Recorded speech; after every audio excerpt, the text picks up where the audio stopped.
At exactly 11:42 p.m., Maya Bennett saw her own face hanging on the airport wall. Not a reflection, not a digital ad, a missing person poster. And according to the date printed beneath her photograph, she was going to disappear in 6 days. But today was only May 12th. And the worst part, someone had written 4 words across the bottom in black marker. Do not let her board. That was the moment Maya realized something inside Seattle-Tacoma Airport was deeply wrong. Because 5 minutes later, her dead brother called her phone. Rain hammered against the airport windows hard enough to sound like distant gunfire. Seattle nights always felt cold, but tonight felt different. Heavy, suffocating, like the storm itself was trying to keep people from leaving. Inside Terminal C, exhausted travelers moved beneath fluorescent lights, carrying coffee cups, backpacks, and the emotional weight of their own private lives. Nobody noticed Maya Bennett, which normally would have been comforting. Tonight it terrified her. She adjusted the strap on her bag and checked the departure board again. Flight 702, Chicago, that delayed 20 minutes. Perfect.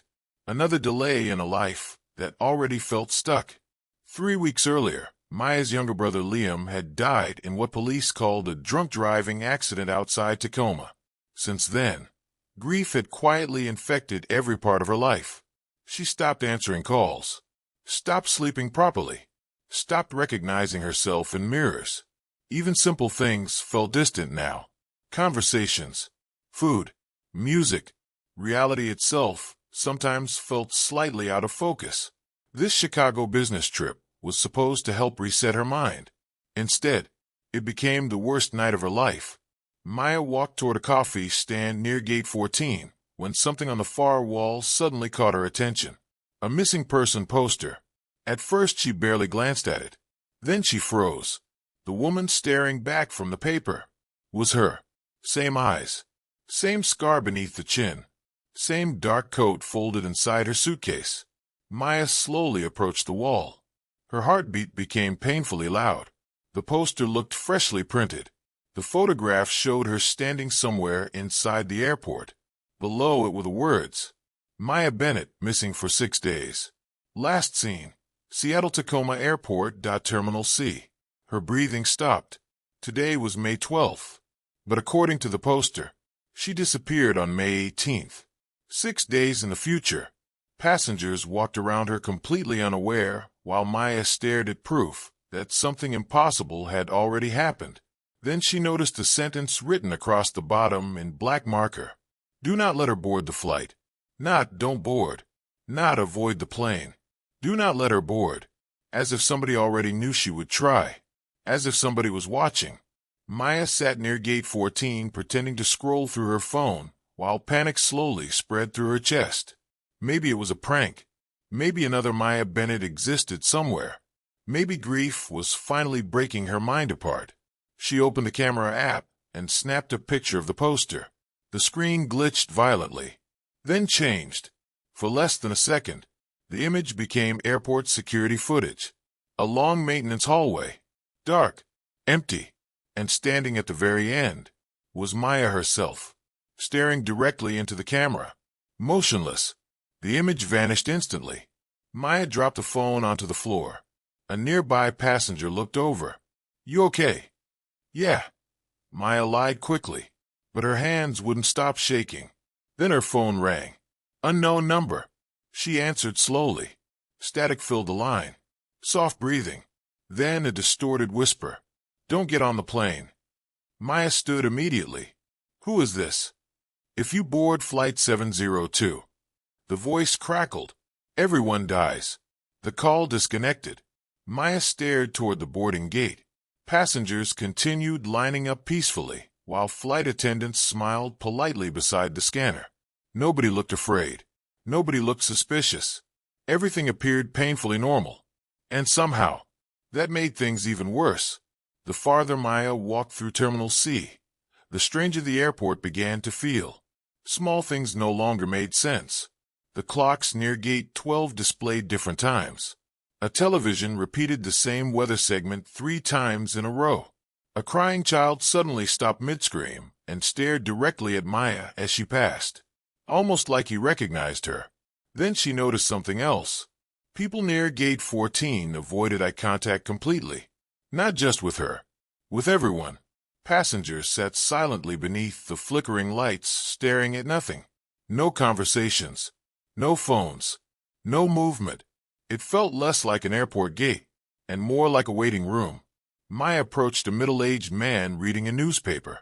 "Excuse me, is this Flight 702? The man slowly looked up. His face was pale, exhausted, like he hadn't slept in days. Then he quietly said, "You should leave." Before Maya could respond, the man folded his newspaper and walked away, leaving behind a boarding pass. Flight 702. Passenger name, Jonathan Reed. Maya turned to call after him, but the man had vanished into the crowd. Gone. 30 minutes later, Maya wandered into a quieter maintenance hallway trying to clear her head. That's when the old janitor stopped beside her cleaning cart. "You saw the poster too, didn't you?" Maya froze instantly. The man's expression looked terrified. "What are you talking about?" The janitor glanced around nervously. "They always appear before it happens." "What happens?" "The disappearances." A cold wave moved through Maya's chest. The janitor leaned closer. "You need to leave this airport immediately." "Who are you?" But instead of answering, the old man whispered something that made Maya's blood run cold. "Gate 14 is where they take people." Then he walked away quickly. Maya followed him through the hallway. But seconds later, he disappeared completely. Only silence remained. Then Maya noticed another missing person poster hanging farther down the corridor. Different victim. Same red letters. Missing. Below the image were the words, "Last seen, Flight 702. There were more posters beyond it. 5, 10, maybe more. Every single one connected to Flight 702. Maya slowly stepped backward. This wasn't random anymore. Something terrible was happening here. Something planned. A memory suddenly surfaced inside Maya's mind. 3 weeks earlier. Rain hitting apartment windows. Liam sitting on her couch trembling violently. "If anything happens to me," he whispered, "don't go to the airport." At the time, Maya assumed grief and alcohol had destroyed him emotionally after his divorce. Now she wasn't sure. Maybe Liam had discovered something. Maybe his accident wasn't an accident at all. Her phone vibrated again. "Unknown, look behind you." Maya slowly turned around and saw herself standing 20 feet away. Same face, same gray coat, same exhausted eyes. Passengers walked between them without noticing anything strange. Maya couldn't breathe. The double stepped closer. "You still have time." "Who are you?" "I'm what happens if you don't listen."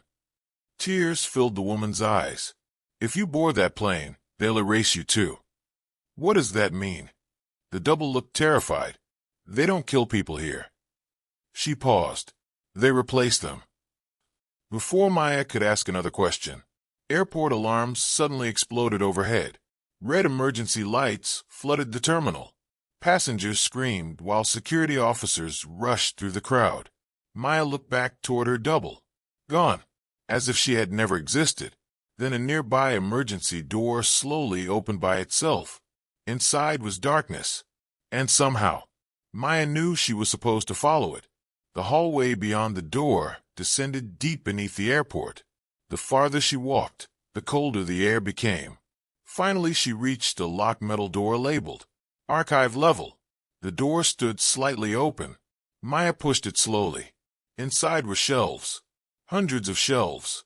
Filled with boxes, photographs, passenger files, missing person reports, videotapes. Every box carried the same label, 702. Maya opened one file. Inside was a photograph of a terrified woman sitting inside an airplane cabin. Another file showed a missing teenager. Another showed a businessman. Every victim connected to Flight 702. Then Maya found Liam's file. Her knees nearly collapsed. Inside was a photo of her brother standing somewhere inside the airport security hallway. Below the image, someone had stamped one terrifying word: transferred. Maya covered her mouth, trying not to scream. Then she heard footsteps behind her. A tall man stood silently near the doorway. Black suit, airport security badge, expression completely emotionless. "You shouldn't be here," he said calmly. Maya backed away. "What is this place?" The man ignored the question.